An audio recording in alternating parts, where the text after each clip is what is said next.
Dear Miss Love, magandang araw po sa inyong lahat. Itago niyo na lang po ako sa pangalang Leia. 20 years old na po ako at kasalukuyang nahinto sa pag-aaral dahil na rin saka po sa pera. At dahil nahinto ako sa pag-aaral, nagpasya akong doon muna magbakasyon kahit na ilang buwan sa tita kong si Erich, bunsong kapatid ng nanay ko. Summer noon, napakainit, maalinsangan. At dahil wala naman akong ginagawa sa bahay, napagpasyahan kong doon kila Tita Erich magbakasyon dahil sigurado akong masarap ang hangin. Siya ang una kong naisip dahil super close kami simula bata pa ako. Pumayag naman siya agad. Ang sabi niya, kahit magtagal pa raw ako doon, ayos lang. Mag-isa lang naman daw siya sa bahay. Ang isa niya kasing anak na babae ay nag-aaral sa Maynila at bihira naman kung umuwi. Biyuda na rin si Tita Erich ng 7 taon, kaya't sanay na itong mag-isa. Masaya raw siya na may makakasama naman siya ngayon sa bahay niya. Pero hindi ko alam, Miss Love, na sa pagpunta ko roon, may isang bagay na babago sa lahat. Isang kasalanan ang magagawa ko nang ipakilala niya sa akin ang nobyo niyang si Rick. Pagdating ko sa bahay niya, maayos ang lahat. Malinis ang paligid, presko ang hangin, at para bang walang problema. Kinagabihan noon, habang nag-aayos ako ng gamit sa kwarto, may dumating na lalaki. Narinig ko yung boses niya sa sala. Malalim at baritono. Lumabas ako para tingnan kung sino yon. At doon ko siya unang nakita. Si Tito Rick. 43 taong gulang. Matangkad, moreno, malinis tignan. Simple lang ang suot niya. Naka-t-shirt at maong na short, pero maayos. Ngumiti siya nang ipakilala ko ni Tita Erich sa kanya.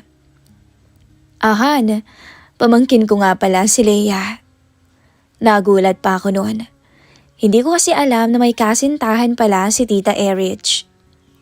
Tumango lamang to at ngumiti sa akin. Nice to meet you. Iyon lang, wala nang iba. Pero sa loob ko noon, may kumiliti. Siya kasi yung tipo ko sa mga lalaki. May edad na, matangkad, moreno at tila maginoo. Hindi ko yon pinakita. Normal lang ang kilos ko. Pero alam ko sa sarili ko na napatingin ako ng mas matagal sa lalaking yun kaysa sa dapat. At doon ko nga nalaman na nobyo siya ni Tita Erich. Ilang buwan na rin. Madalas pala siyang nandun. Laging dumadalaw. Minsan umaalis, minsan nag-overnight. Wala akong naging reaksyon sa harap nila. Pamangkin lang ako. Ayoko namang magbigay ng opinyon. Sa unang mga araw at linggo, maayos ang lahat. Parang wala lang. Tuwing gabi dumadating si Tito Rick at sabay-sabay kaming kumakain ng gabihan. Simpleng usapan, wala namang kakaiba. Pero habang tumatagal, napapansin ko na mas madalas kaming naiiwan ni Tito Rick sa bahay. Dahil minsan ay may lakad si Tita Erich. Kapag wala si Tita Erich, mas tahimik si Tito Rick. Hindi siya nagsasalita. Para kapag may itatanong siya, diretso. Minsan nga tinanong niya ako kung okay lang daw ba ako. Kung may balak daw ba akong bumalik sa pag-aaral ko. Simple lang naman pero ramdam kong interesado siya. Isang hapon, naglalaba ako noon sa likod ng bahay. Napakainit noon. Sobrang pawis na pawis ako. Nakasando lang ako noon at nakamaiksing short. Hindi rin naman sa pagyayabang, Miss Love. Maputi akong babae. Maganda rin naman. May ibubuga. Lumabas siya noon para uminom ng tubig. Napating siya sa akin. Natulala pa nga. Tapos biglang sinabing, napakainit ngayon ano? Tumango lang naman ako. Doon, napansin ko ang titig niya. Kakaiba. Parang may ibang iniisip.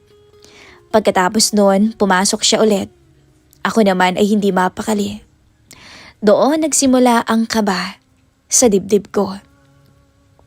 Hindi ko pinilit ang sarili ko na magkagusto basta.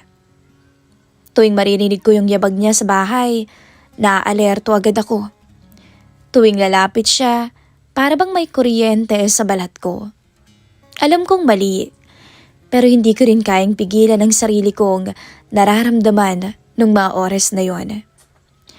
Isang hapon noon, umalis si Tita Erich para dumalo sa birthday ng kaibigan niya. Nagsabi na siya sa akin umaga pa lang. Nandoon noon si Tito Rick at kami lang ang naiwan. Nagluto ako ng hapunan. Naupo siya sa mesa habang hinihintay niyang matapos ako. "Kumusta ka naman dito?" tanong niya. "Okay lang po," sagot ko naman. Tumango siya. "Kung may kailangan ka, sabihin mo lang ha." "Salamat po."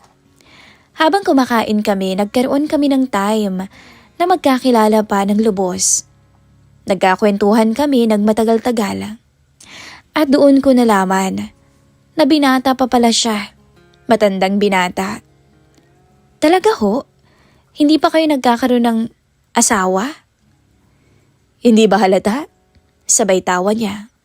"Masyado kasi akong nabisi sa trabaho noon, kaya ayan tuloy, napag-iwanan ng panahon." Saan naman ho kayo nagkakilala ni Tita Erich?" "Sa kaibigan ko." "Swerte ho ni Tita ah." Bakit naman?" Ang gwapo niyo kaya." Natawa lang siya sa sinabi ko. Pagkatapos nun, nagpasalamat siya sa pagkain na niluto ko dahil masarap daw akong magluto.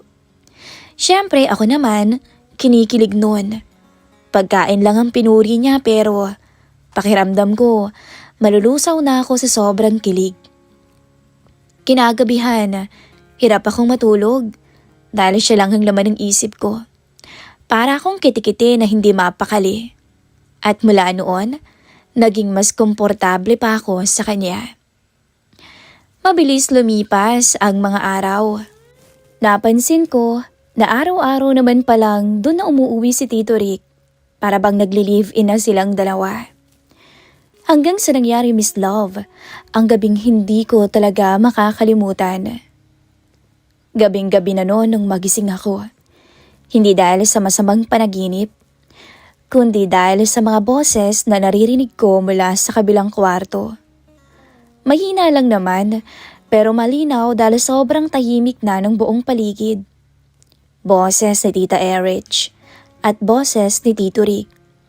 Hindi sila nagtatalo, kundi nagkakaladyaan. At alam ko na yun no, hindi naman ako inosente.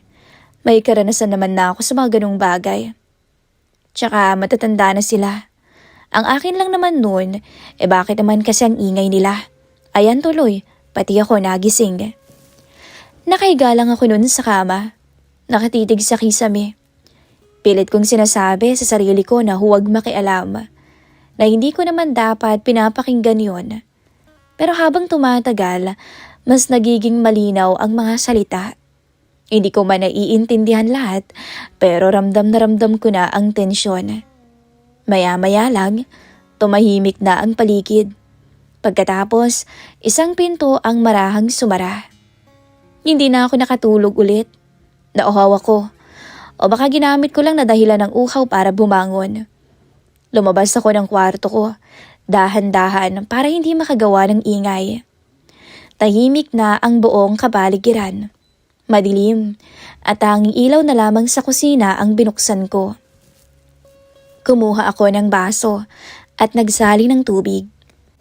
Habang umiinom, doon ko siya narinig, yung yabag ng mga paa niyang papalapit. Napahinto ako. Hindi ko na kailangang lumingon pa para malaman kung sino yon. Si Tito Rick. Pumasok siya sa kusina. Walang pantaas. Nakapadyama. Mukhang pagod na pagod. Nagulat siya nung makita niya ako. "Hindi ka patulog?" Tanong niya ng mahina.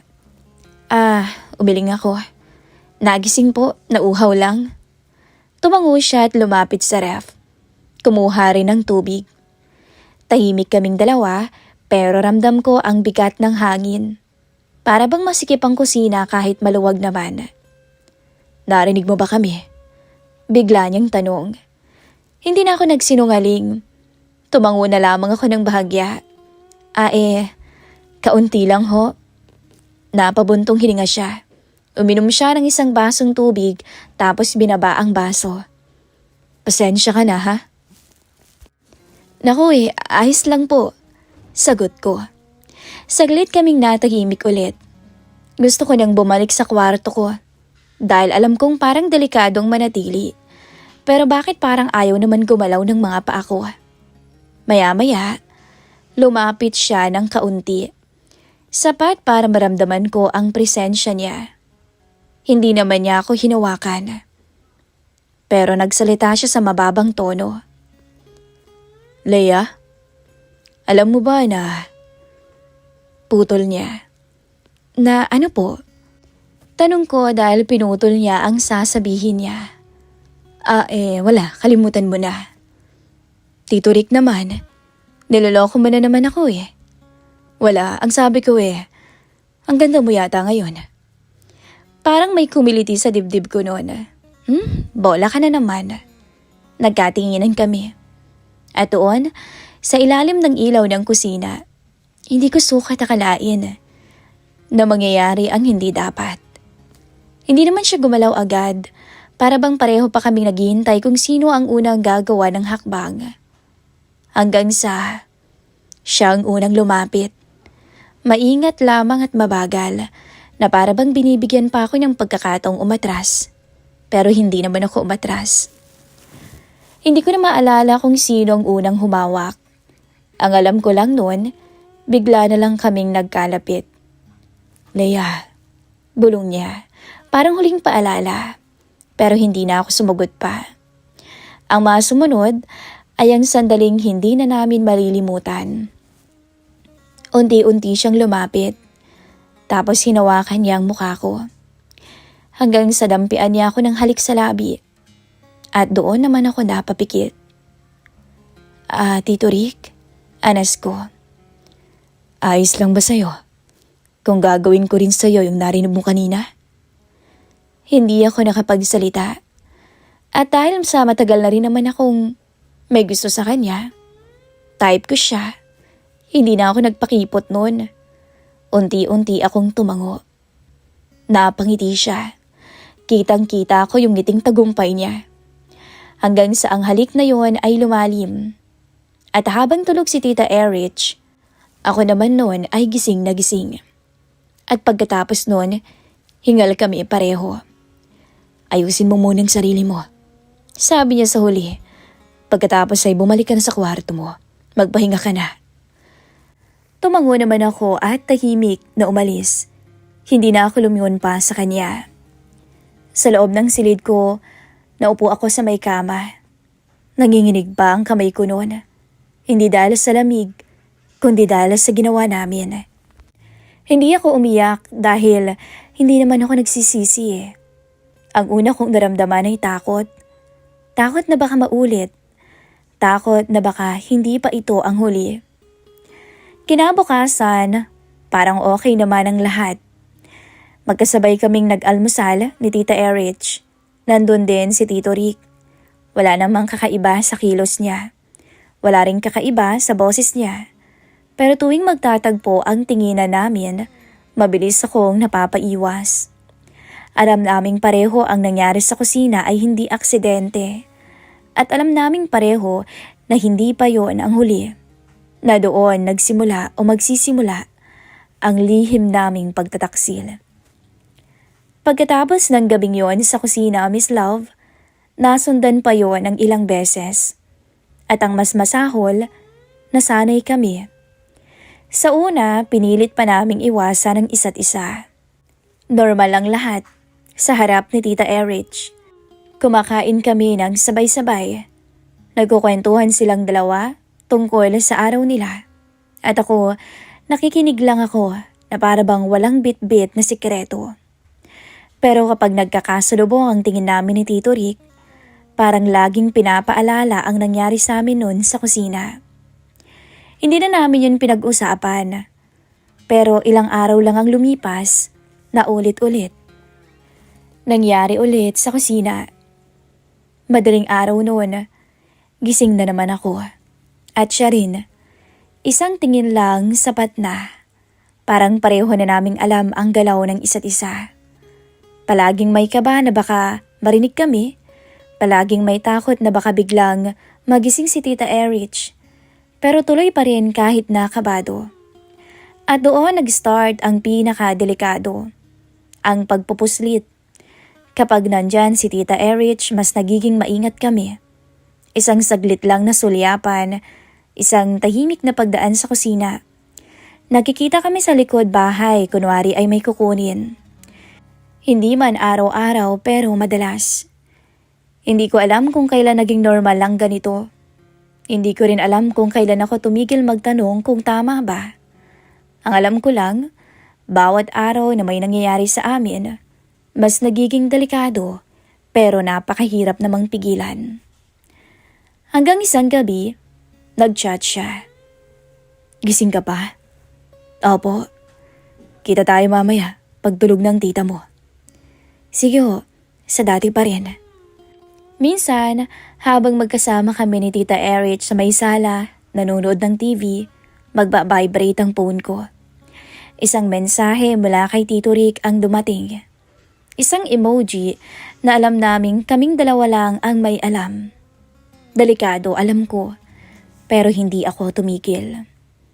At isang gabi, muntik na kaming mahuli. Nasa kusina kami. Akala kasi namin noon tulog na si Tita Erich. Masyado kaming kampante. Masyado kaming tiwala sa katahimikan. Hindi namin narinig ang yapak niya palabas ng kwarto nila. Nabigla na lang kami nung marinig ang boses niya. Rick? Para akong biglang binuhusan ng malamig na tubig. Mabilis kaming naghiwalay. Umupo ako sa mesa. Kunwari umiinom ng tubig. Si Tito Rick ay tumalikod naman at nagkunwaring may hinahanap sa ref. Lumitaw si Tita Erich sa kusina. Antok na antok. Bakit gising pa kayo? Nauhaw lang po tita. Sagot ko na pilit na kinakalma ang sarili. Tumango siya. Tumingin kay Tito Rick. Ikaw? Hindi makatulog Sagot naman niya. Tahimik lang ng ilang segundo. Pakiramdam ko nga, maririnig niya ang tibok ng puso ko. Tumingin siya sa amin isa-isa. Pero wala siyang sinabi. Tapos bumalik na siya sa kwarto. Nang tuluyan siyang makapasok at magsara ng pinto, doon lang ako huminga. Hindi na kami nag-usap ni Rick. Bumalik na ako sa kwarto ko noon. Nanginginig ang tuhod ko. Doon ko unang naramdaman ang tunay na takot. Hindi lang takot na mahuli. Takot na baka masaktan si Tita Erich. Simula noon, mas naging alisto si Tita Erich. Napapansin ko na mas madalas siyang tahimik. Mas madalas siyang tanungin si Tito Rick kung saan to pupunta. Minsan nga, kinukwento niya sa akin yung pakiramdam niya. Alam mo, Leia, sabi niya isang hapon habang naglilinis kami sa may sala. Parang may kakaiba akong nararamdaman Ano pong kakaiba, tita? Pakiramdam ko may babae si Rick. Malakas ang pakiramdam ko. Parang may bumagsak sa dibdib ko. Po? Hindi ko alam Pakiramdam ko lang naman. Para bang may tinatago ang tito mo. Hindi ko naman siya nahuhuli. Pero ramdam ko Alam mo naman ang mga babae, malakas ang instinct. Hindi ako makatingin ng diretso kay Tita Erich. Tumangutango lang ako. Tita, baka naman po nag-overthink lang kayo. Ngumiti siya, pero hindi buo. Sana nga. Sana nga'y nag-overthink lang ako. Simula noon, mas bumigat pa ang konsensya ko.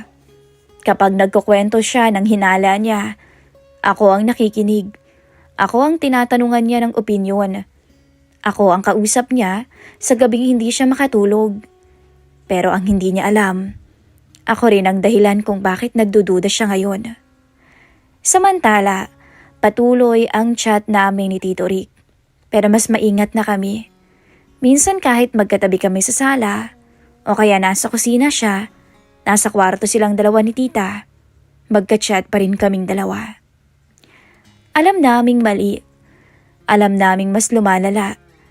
Pero ni isa sa amin, walang huminto. Minsan nga tinanong ko siya, hanggang kailan naman natin lolokohin si tita? Hindi siya sumagot. Wala siyang maisagot sa akin.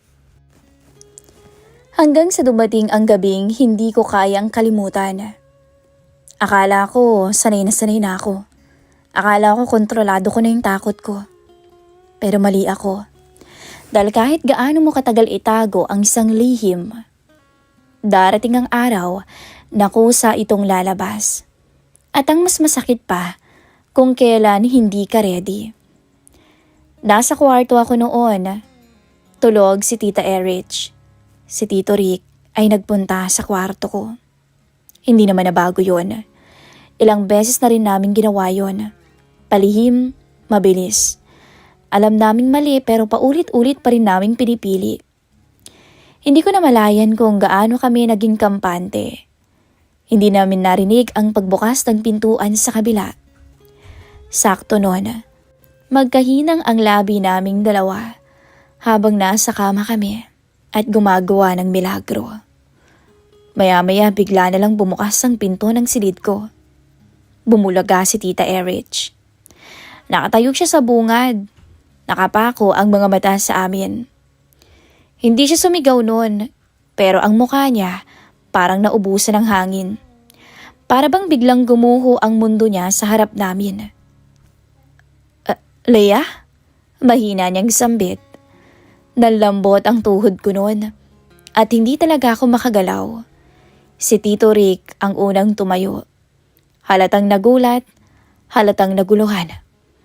Erich, pakinggan mo muna, sabi niya. Sumigaw si Tita Erich. Tumahimik ka, Rick. Doon na siya umiyak. Yung iyak na galing sa dibdib.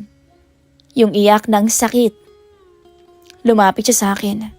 Hindi naman niya ako sinampal. Tingin mo ba? Nanginginig ang boses niyang sabi sa akin. Ganito ka pinalaki ng nanay mo? Alea? Hindi ako makasagot. Bigla na lang akong lumuhod sa kama. Umiiyak pero walang lumalabas sa salita. Kinupkop kita. Alam mo bang tinuturing na kitang anak ko? Pinatuloy kita sa bahay ko, Leia. Hindi ko kayang tumingin sa kanya. Lumabas ka. Utos niya kay Tito Rick. Erich, narinig mo ba ako, Rick? Lumabas ka. Tahimik na lumabas si Tito Rick sa kwarto. Hindi na siya lumingon pa. Doon ko naramdaman na mag-isa na ako. Pagkatapos, isinara ni tita ang pinto. Bumaling siya ulit sa akin. Hindi ka nahihiya sa ginawa mo? Bukas na bukas din lumayas ka rito. Sabi niya, hindi kita kayang makita dito sa bahay na to. Naiintindihan mo ba ako, Leia? Hindi na ako umapila. Wala akong karapatan. Kinabukasan, hindi na kami nag-usap. Tahimik akong nag-empake ng aking mga gamit. Hindi niya ako sinisermonan. Hindi niya ako sinaktan. Mas masakit nga lang ang katahimikan kaysa sa anumang salita. Umalis ako ng bahay niyo na para akong magnanakaw. Mabigat ang dibdib ko. Hindi na ako lumingon pa. Umuwi ako sa bahay namin, napasan-pasan ang lahat. Sana pala, hindi na lang ako nagpunta roon. Sabi ko sa isip ko. Akala ko doon na matatapos ang lahat. Akala ko makakahinga na ako pagkabalik ko sa bahay namin. Pero mas masahol pa pala ang naghihintay. Pagdating ko pa lang, hindi ko pa nailalapag ang mga gamit ko. Ramdam ko na ang galit. Hindi ako sinalubong ng yakap ng nanay ko. Hindi nang tanong kung okay ba ako. Sinalubong niya ako ng malamig na tingin. Umupo ka, sabi niya. Umupo naman ako sa may sofa. Biglang nanginig ang katawan ko. Alam mo ba kung bakit galit na galit ako ngayon? Tanong niya na nanginginig ang boses.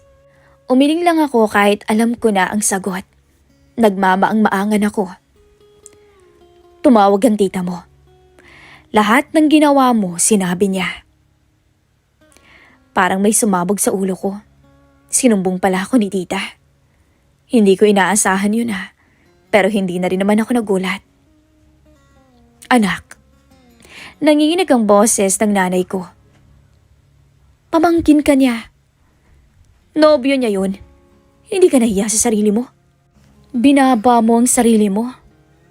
Hindi ako sumagot. Mahiya ka pa ba Tanong niya. Doon na ako tuluyang umiyak. Umiyak ako hindi para ipagtanggol ang sarili ko, kundi dahil alam kong totoo ang sinasabi ni nanay. Hindi naman ako pinalayas ni nanay, pero ramdam kong nagbago ang lahat. Hindi na ako basta anak, isa na akong kahihiyan sa bahay. Isang kwento na kinakahiya ng pamilya sa aming kamag-anak. Lumipas ang mga araw na parang walang kulay. Hindi na ako nag-chat kay Tito Rick. Hindi na rin siya nagme-message sa akin. Para bang sabay naming piniling tapusin ang lahat. Hindi dahil tama, kundi dahil wasak na ang lahat. Minsan nga naiisip ko, minahal kaya ako ni Tito Rick? O baka naman ginamit lang namin ang isa't isa para punan ang kalandian namin. Hanggang ngayon, hindi ko talaga alam ang sagot. Ang alam ko lang, may mga desisyong isang beses mo lang gagawin, pero habang buhay mo namang dadali ng epekto. Ito po ang maiksing kwento ng aking kalandian, Miss Kay. Hindi ito kwento ng pag-ibig, kundi kwento ng maling pagpili, maling oras at maling tao. Sa ngayon, balita ko, magkahiwalay ng dalawa. At ako eto, never nang kinausap ni Tita Erich. Hanggang dito na lamang po, Miss Love, ang isishare kong kwento sa inyong programa. Alam kong maraming magagalit. Alam kong maraming magsasabing, wala akong konsensya. Kaya nga ako nagsulat dito sa channel na ito, para kahit papaano, gumaan-gaan naman ang pakiramdam ko. Maraming salamat po. Muli, itago niyo po ako sa pangalang Leia.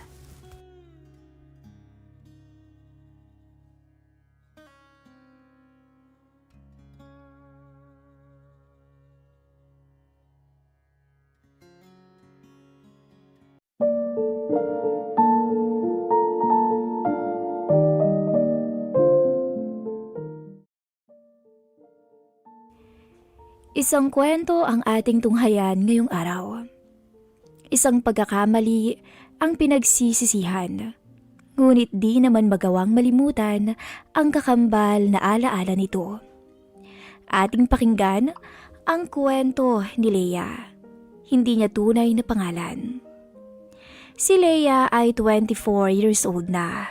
Dalaga, matangkad at may kakaibang apil na taglay. Sumasali ito sa mga beauty contest sa kanilang lugar. Makinis at mahaba ang straight na buhok na umaabot hanggang sa balakang niya. Magkaedad lamang sila ng kasintahang si Jonelle. 2 taon nang magkasintahan ng dalawa. At sa bakasyon nga nila ngayong taon sa Cebu, ay nangyari na nga ang inaasahan ni Leia nung siya ay sumama sa kanyang nobyo. Masayang masaya ang dalaga. Sinulit nila ang 3 araw sa Cebu. Namasyal din sila sa mga magagandang tanawin mula sa mga makasaysayang lugar hanggang sa mga kilalang dagat ng probinsya. Sa pagsapit naman ng gabi, sa loob ng kanilang kwarto sa tinutuluyang hotel ay tuluyang naibigay ni Leia ang matagal nang inilalambing sa kanya ng nobyo kahit na hindi pa sila kasal. Halos lahat ng sulok ng kwartong yun ay naging saksi sa kanilang pagmamahalan. Maging sa terrace, hindi nila inalintana ang taas nito, lamig ng hangin at tsansang mahuli ng ibang tao. Aminado si Leia na isa na yata yun sa hindi niya makakalimutang alaala nilang dalawa ni Jonelle sa buong buhay niya. Si Jonelle ang kauna-unahang lalaki sa buhay niya. Kauna-unahang lalaki na minahal niya at pinagsukuan niya ng iniingatang dangal bilang babae. Kaya hindi talaga akalain ni Leia na magkakasala pa siya sa nobyo kalaunan. Ito ay ang naging lihim na relasyon nila ni Ruel. Tiyuhin ng kanyang kasintahan. Lingid sa kaalaman ng nobyo, ay panay ang tanggap ng mensahe ni Leia mula kay Ruel. At kung bakit naman sa tuwing tulog ang nobyo o wala sa tabi niya, ay natitsyempo ang pagdating ng mga mensaheng yun. Naalala niya tuloy nung nagpadala ng friend request ang Tito Rohel ng kanyang nobyo. Oo babe, nabanggit na nga sa akin ni Tito yan. Sige, accept mo lang, mabait naman yan. Sure ka babe ha? Tanong ng dalaga. Trust me babe. At isa pa, sa kanya din ako lumaki nung time na nasa abroad ang mommy at daddy ko. Okay, sige. 56 years old na si Rohel. Kapatid ito ng tatay ni Junel. Dati itong nagtatrabaho sa abroad, ngunit nang magretiro ay umuwi na ito sa Pilipinas para dito na manirahan. Mabait naman ang matanda. At isa pa, maganda pa rin ang pangangatawan nito sa kabila ng edad. Yun nga lang talaga ay kulubot na ang kutis. Dahil nga sa malaki ang tiwala ni Leia sa kanyang nobyo, ay sinagot niya ang mensahe mula sa matanda. Kinabukasan ng umaga, pagkagising niya, sakto naman at naiwan siya sa hotel mag-isa ng mga oras na yun. Good morning po. Sorry po ngayon ko lang po nasagot yung chat ninyo. Agad naman tong nabasa ng ka-chat at sumagot din. Oh hi Iha, good morning din. Kala ko di ka nasasagot eh. Busy lang po kami ni Junel. Kumusta po kayo? Tanong ng dalaga. Ayos naman. Mukhang nag-e-enjoy kayo dyan sa Cebu Po, paano niyo po nalaman na nandito kami? Nabanggit ni Junel sa akin. Siya nga pala, sinabi ko kay Junel na pumasyal naman kayo dito sa Panglao minsan. I'm sure magugustuhan mo din dito. Sige po, pag-uusapan po namin yan. Mula nang sagutin niya ang mensaheng yun, ay napadalas na ang pag-uusap nila. Pag wala nga ang nobyo sa tabi, ay kachat niya ang matanda. Masaya namang kausap si Rohel. Madalas nga ay napapatawan nito si Leia, kaya naman naging palagay na ang loob niya sa matanda.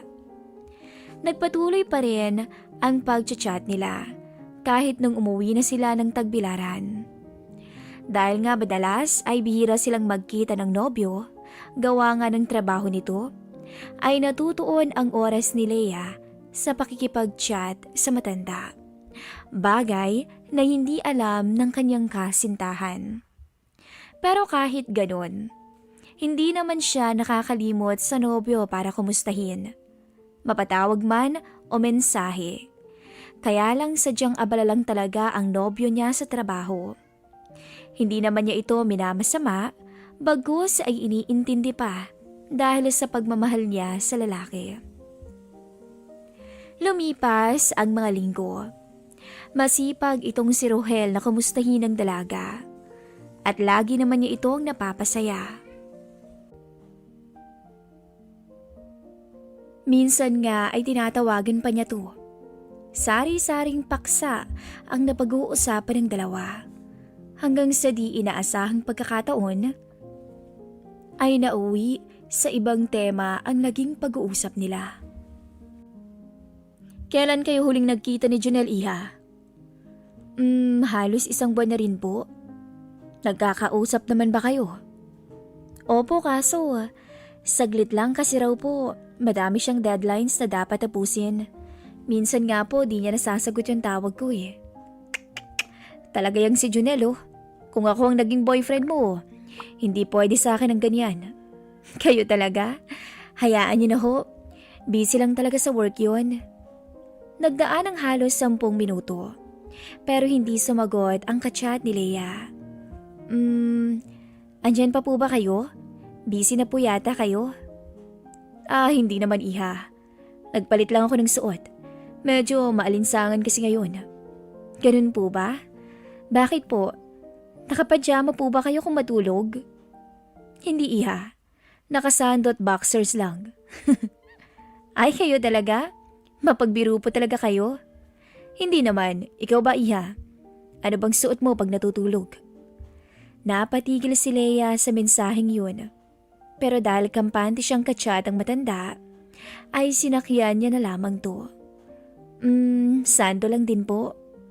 Wow, ang hot mo siguro sa suot mo. Ikaw ang pili mo pala, pero salamat po. Sa tansya ni Rohel, ay umaamo na ang dalaga sa mga hirit niya. Napangiti ang matanda habang nakatingala sa kisame. Teka Leia, sabi mo halos isang buwan na kayong di nagkakasama ni Junel. Opo, bakit po? Wala lang. Ay, ano kaya yon? Bakit yung ako naitanong? Naisip ko lang. Isang buwan ka na din palang hindi nilalambing. Medyo napatigil ang dalaga sa nabasa. Pero sinabayan pa rin niya ang mga ganong hirit ng matanda. Kayo masyado kang pilyo. Sorry, wag ka magalit sa akin natanong ko lang. No ka ba okay lang po? Tama po, isang buwan na nga rin. Halos ba palundag si Rohel sa nalaman. Kaya naman sinagundahan niya kaagad. Simula noon, halos napupunta na sa ganun madalas ang usapan nila sa tuwing sila ay magkakachat. Ayos lang naman sa dalagang pag-usapan ang mga ganun dahil nga nakuha na ni Rohel ang kiliti niya, maging ang pagtitiwala niya sa matanda. Hindi naman nagmamadali ang matanda dahil gusto niya na maging maayos ang lahat kapag dumalaw na ang dalaga kasama ang pamangkin sa bahay niya. Hindi rin naman naisip ni Leia na may ibang motibo pala ang matanda sa kanya. Ang alam lang talaga niya ay palabiro lamang to. Ito kasi ang medyo kahinaan ng dalaga, ang magtiwala agad-agad. Halos 2 buwan ang lumipas mula nung maimbitahan ni Rohel ang magkasintahan. At ngayon nga ay papunta na ang magkasintahan sa bahay niya gamit ang kotse ni Junel. Masaya naman itong si Leia dahil makakapunta muli siya ng Panglao. Isa kasi iyon sa paborito niyang lugar para makapagtampisaw sa magandang dagat nito. Isa pa, kasama niya ang nobyo na namiss niya talaga ng sobra dahil sa tagal ng di nila pagkikita. Kaya rin hindi mawala sa inaasahan ni Leia na muling magtatabi sila sa kama para punan ang pangangailangan nilang dalawa. 9:00 ng umaga, dumating na sila sa bahay ng matanda. Masaya naman silang sinalubong ni Rohel dahil magkakaroon na to ng kasama sa bahay, lalo na't kasama ang dalaga na matagal na niyang inaantay. Medyo nahihiya pa rin si Leia kahit na madalas silang magka-chat. Ramdam naman yun ni Rohel kaya para di mailang ay pinilit niyang maging feel at home ang dalaga sa kanyang pamamahay. Masarap ang pananghaliang inihanda ni Rohel para sa dalawa at sabay-sabay nilang pinagsaluhan ng pagkain na sinamahan ng kwentuhan, tawanan at syempre ang mga palihim na tingin ni Rohel sa dalaga. Medyo naiilang naman si Leia sa mga tingin ng matanda. Pero kalaunan ay nawala din dahil sa pagiging kwela nito. Naalala niya tuloy yung mga nababasa at napapanood niya na ang bidang magkarelasyon ay isang dalaga at isang matanda. Naiisip niya tuloy na siya yun at ang tiyuhin ng nobyo. Naputol lang ang pagmumuni-muni niya nang tapikin siya ng nobyo na kanina pa pala siya tinatanong. Ano ba naman yung nasa isip mo, Leia? Matanda na yan at dito pa ng nobyo mo. Wika niya sa sarili. Pagkatapos mananghalian ay nagpahinga ang dalawa bago pumunta sa dalampasigan para maglakad-lakad at lumusong na rin sa dagat. Nakatanaw naman mula sa kanyang cottage itong si Rohel sa dalawa. Nag-iisip kung paano niya maliligawan ng palihim ang dalaga. Kinagabihan ay nagyaya si Rohel sa cottage maghapunan na malugod namang pinaunlakan ng magnobyo. Masaya si Leia sa pinapakita ng matanda dahil ramdam niya ang pag-aasikaso at pagiging maalalahanin nito sa kanila. Naging masaya ang hapunan nila na sinamahan pa ng lamig ng hangin mula sa dagat at kwentuhan. Matapos ang hapunan, ay nagyaya na si Rohel na uminom ng alak. Tatanggihan na sana to ni Junel dahil di siya gaanong sanay uminom pero pinilit siya ng tiyo.